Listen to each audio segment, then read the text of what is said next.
Assalamualaikum warahmatullahi wabarakatuh. Saudara dan saudari para penyimak Al-Hikam Ibnu Athaillah Syarah Asy-Syarqawi dimanapun saudara dan saudari berada, alhamdulillah pada kesempatan kali ini kita akan melanjutkan hikmah ke-65 yang terkait erat dengan topik pembicaraan kita pada hikmah ke-63, demikian juga 64 yang lalu. Kalau 63 menginformasikan tentang kehinaan yang luar biasa akan selalu tumbuh yang diakibatkan oleh tamak. Kemudian di 64 kita diinformasikan apa itu sumber ketamakan. Lalu di 65 kita diberi saran ya, atau diberi informasi oleh Ibnu Athaillah bagaimana kita mensiasati agar kita tidak terjebak di dalam ketamakan yang berlanjutan. Bismillahirrahmanirrahim. Ibnu Athaillah hikmah ke-65 mengatakan, anta hurrun mimma anta anhu ayisun wa abdun lima anta lahu tomi'un. Anta utawi sira kamu, adapun kamu iku hurrun merdeka, bebas, mimma saking barang antakan utawi sira anhu saking ma iku ayisun pedot, putus ya, enggak ada hubungan sama sekali. Ya, anak sekarang bilang begitu ya. Ai min kulli ma anta ayisu minhu, dari semua hal gitu ya.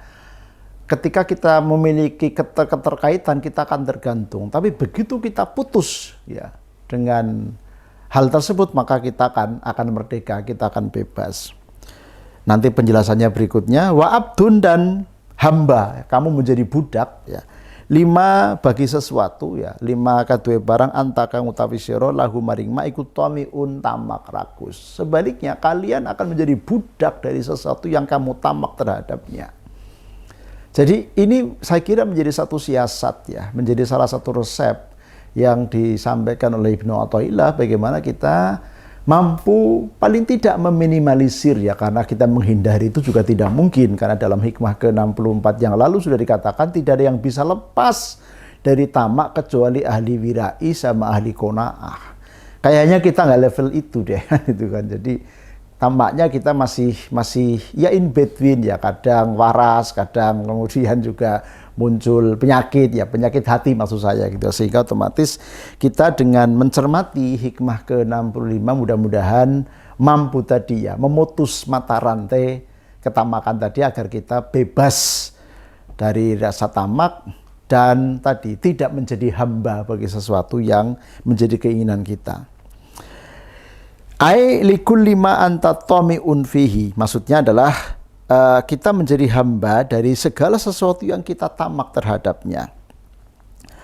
Wa hadza utawi ikilah anta hurrun ya, kalimat anta hurrun mimma anta anu aisun dan wa abdul lima anta lahu tami'un, dua frasa ini ya, wa hadza utawi ikilah, dua frasa tadi itu ikut dalilun akharu, jadi menjadi indikator yang lain atau dalil yang liyo begitu ya, liqabhil tomai, terhadap buruknya tamak atau rakus, wa madkhil iyasi, dan memuji atau kemuliaan atau apa ya, kebaikan dari atau memuji keterputusan ya dari ketamakan minal khalqi, di dalam makhluk. Sekaligus wal qanaati, sekaligus qana'a birizki, kelawan rizki al maksumi kan den bagi. Jadi penjelasannya kalau kita pahami dari redaksi yang dipakai oleh Ibnu Athaillah maupun juga oleh Asy-Syarqawi, saudara dan saudari yang saya hormati, jangan sekali-kali kemudian kita tamak terhadap sesuatu, karena begitu kita tamak akan sesuatu kita akan menjadi budaknya.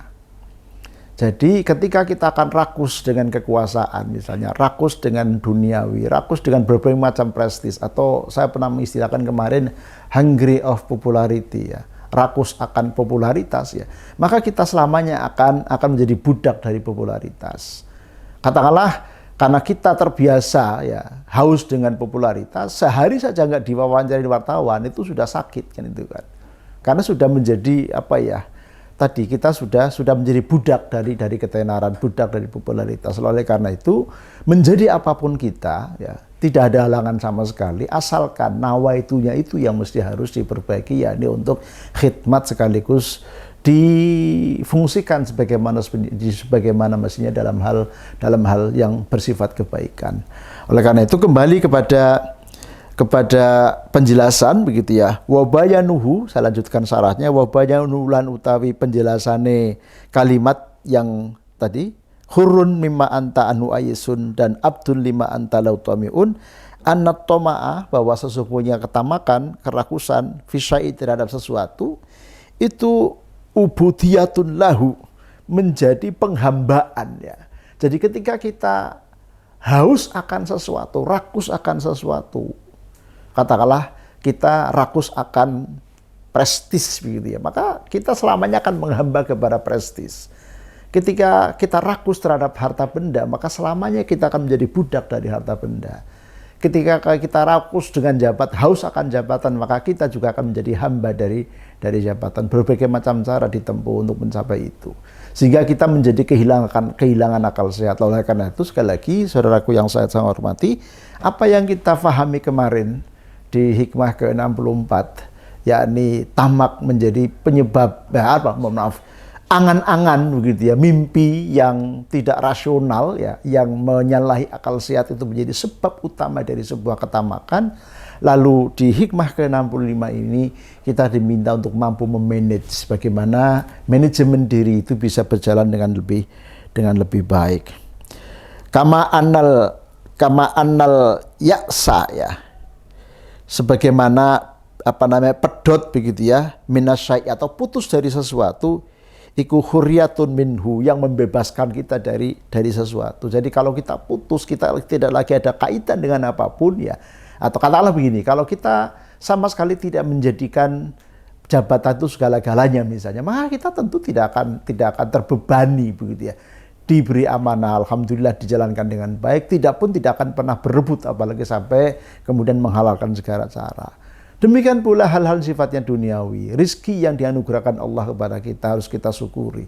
Seberapapun itu yang diberikan Allah kepada kita, karena masing-masing sudah ada bagiannya sendiri-sendiri. Tidak mungkin kemudian kita ini, katakanlah ketika jatahnya adalah misalnya 2 kotak misalnya, lalu kita akan mendapatkan 5 kotak misalnya, begitu sebagai sebuah ilustrasi. Tentu tidak mungkin, karena masing-masing dari kita punya bagiannya sendiri-sendiri. Sebagaimana kalimat dalam Ibnu Athaillah atau syarahnya Syarqawi adalah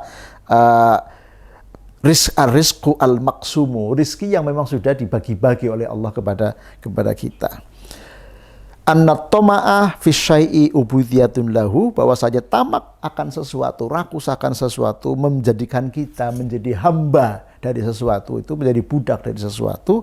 Kama annal yasa minasyai'i khuriyatun minhu, sebagaimana halnya ketika kita putus dari sesuatu tadi itu ya, menjadikan kita menjadi bebas ya, atau membebaskan kita dari sesuatu tadi itu. Jadi tadi ikatan-ikatan yang bisa kita lakukan tentu adalah sifatnya lebih proporsional begitu ya. Lebih proporsional dalam arti tidak ekstrim kanan maupun tidak ekstrim kiri. Apa yang saya maksud dengan ekstrim kanan? Ekstrim kanan itu kita menghamba kepada duniawi, menghamba kepada jabatan, menghamba kepada prestis, menghamba kepada ketenaran segala macam, itu yang ekstrim kanan. Ekstrim kiri kita putus 100% dari semuanya itu. Ya tentu sama-sama tidak mungkin, karena kita masih berada di panggung dunia begitu. Tidak mungkin kita menghindari jabatan, tidak mungkin kita menghindari kekayaan, tidak mungkin kita menghindari harta benda, tidak mungkin kita menghindari otoritas dan seterusnya, karena itu semuanya juga penting. Nah, oleh karena itu batasan yang semestinya kita lakukan adalah manajemen diri yang memadai ya, di mana ajaran sufistik ini memberikan kita ruang ya untuk bersikap senantiasa proporsional, sekaligus juga mampu untuk memanage diri dengan baik. Ketika dari 63, saudaraku yang saya hormati, di sana dikatakan ma basaqat aghsanu dhullin illa ala bidhri toma'in. Ya, kehinaan itu tidak akan bercabang, tidak akan mengembang kecuali kehinaan yang bersumber dari ketamakan. Maka tamak menjadi sumber segala kehinaan. 63. 64 kita disajikan oleh Ibnu Athaillah, apa itu sumber ketamakan? Ternyata sumbernya atau akar dari tamak adalah angan-angan. yakni impian-impian yang tidak rasional begitu ya, impian-impian yang mengalahkan akal sehat. Ini tentu kita bisa memahami masing-masing dan sekaligus kita juga bisa mengintrospeksi kepada diri kita masing-masing. Saat kapan kira-kira kita terganggu oleh angan-angan yang tidak rasional tadi. Lalu yang ketiga, gitu ya, begitu muncul penyakit, kita mulai ada rakus dalam diri kita nih misalnya, maka segera putus hubungan dengan sesuatu itu. Jadi jangan sampai kita menjadi budak dari sesuatu karena kita tamak terhadapnya. Jadilah orang yang bebas dari sesuatu tadi karena kita tidak begitu ngereken, orang Jawa bilang begitu ya. Yang tentunya ya dalam konteks ini tadi sudah saya katakan semuanya adalah proporsional ya, sesuai dengan bagaimana kita menempatkan diri dan proporsi masing-masing sesuai dengan apa amanat apa yang sedang kita emban dalam kehidupan kita masing-masing. Mudah-mudahan ada manfaatnya. Jadi seri mengenai tamak ini insya Allah sudah diulas secara komprehensif dalam hikmah ke-63, 64 dan 65. Mudah-mudahan ada manfaatnya dan kurang lebihnya mohon maaf. Assalamualaikum warahmatullahi wabarakatuh.